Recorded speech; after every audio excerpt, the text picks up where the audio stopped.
గ్రామాల్లో మాజీ మంత్రి సింగిరెడ్డి ఎన్నికల ప్రచారం నిర్వహించారు.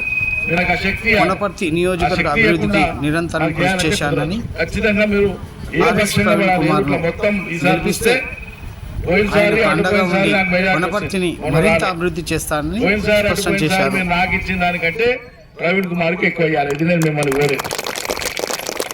దయచేసి మీరు అందరు చేయాలని చెప్పి కోరుతూ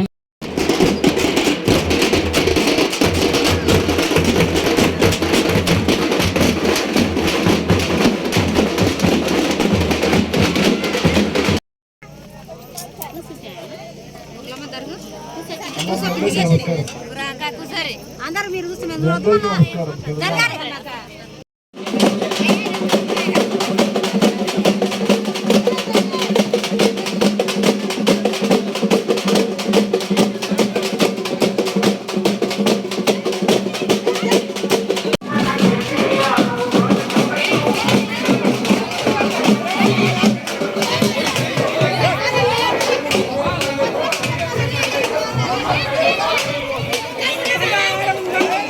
రెగ్యులర్ పని చేసేది మీరే, కూలీనాలు చేసేది మీరే, జీతాలు చేసేది మీరే, వాళ్ళకి అన్ని పనులు చేసేది మీరే. వాళ్ళు చెప్పాలి పోయినంతకాలం మేము మీకే ఓటేయాలా, మా ఊళ్ళో ఒకసారి నిలబడితే మీరు ఏరానాయని అడగాలి, ధర్మంగా అడగాలి. ఎందుకు అడగరు? వాళ్ళు అడిగితే ఓట్లు వేయాలి కానీ మరి మీరు అడిగితే వాళ్ళు ఓట్లేరా? ఏం దొరా? వాళ్ళకి అదే చెప్తాను.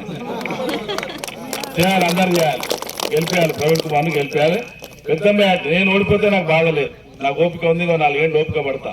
ప్రవీణ్ కుమార్ గెలిస్తే ఆయనను ఊరూరు తీసుకొని వచ్చి పేద సాధనలు ఏం పనులు ఉన్నాయో రాసుకొని ఒక్కొక్కటి మన శక్తి మేరకు చేద్దాం.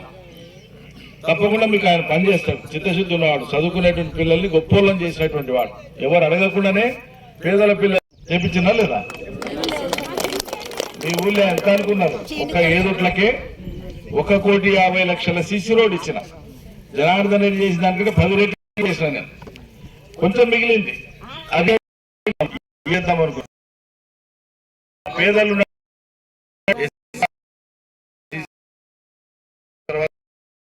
కాలేకపోయినాం, చూద్దాం ఏం వస్తుంది. ఎక్కువ దూరమే వెళ్ళదు ఈ సర్కారు, నిలబెట్టుకునేటట్లు కూడా ఏం లేరు. ఇదరా పక్కల దళితుడు ఉప ముఖ్యమంత్రిని పెట్టుకొని కానీ పంపు కాకపోతే ఉప ముఖ్యమంత్రి పెద్దనా మంత్రి పెద్దనా? దళితుని పక్కన పెట్టుకొని ఈయన పనికిరాడు అన్నట్లు ఇంకో రెడ్డిని నా తర్వాత ఈయననే ముఖ్యమంత్రి పనికొస్తాడు అని మాట్లాడతాడు. అంత అహంకారం ముఖ్యమంత్రి. మీ ఊళ్ళో మాదిగోళ్ళు ఎక్కువ మాలలు మొత్తం మాదిగోలేనా? మాలల ఇండ్లు కూడా ఉన్నాయా? 2, 3. వాళ్ళు కూడా మీ అన్నదమ్ములే, మీ అమ్మడి కలుపుకోండి. రాష్ట్రంలో మీకు అర్థం కావాలి విషయం, రాష్ట్రంలో 80 లక్షల మంది మాదిగలు ఉన్నారు. ఎంతమంది? 80 లక్షల మంది మాదిగలు ఉన్నారు. ఇంత జనాభా ఉన్నటువంటి మాదిగలకు 3 ఎంపీ సీట్లు ఉన్నాయి మరి. నాగర్ కర్నూలు, పెద్దపల్లి, వరంగల్. ఏది? దళితుల కోసం, ఎస్సీల కోసం. 3 మాలలకు ఇచ్చింది కాంగ్రెస్ పార్టీ. 3 కాంగ్రెస్ పార్టీ మాలలకు ఇచ్చింది. అంటే మాదిగోళ్ళు అంటే ఎంతసేపు ఎదురు రావాలి, డబ్బు కొట్టాలి, ఓట్లు వేయాలి, చెప్పింది వినాలి, ఇంతేనా? మీ మాదిగ బిడ్డ పార్లమెంట్లో పోయి కూర్చొని మీకోసం మాట్లాడొద్దా రేపు? అదే ప్రవీణ్ కుమార్ యాదవ్ మీ మాదిగ బిడ్డ ఉన్నాడు, మీరు భుజాల మీద మోసి గెలిపేయాలి. అది మీ బాధ్యత. కొట్టండి సపోర్ట్.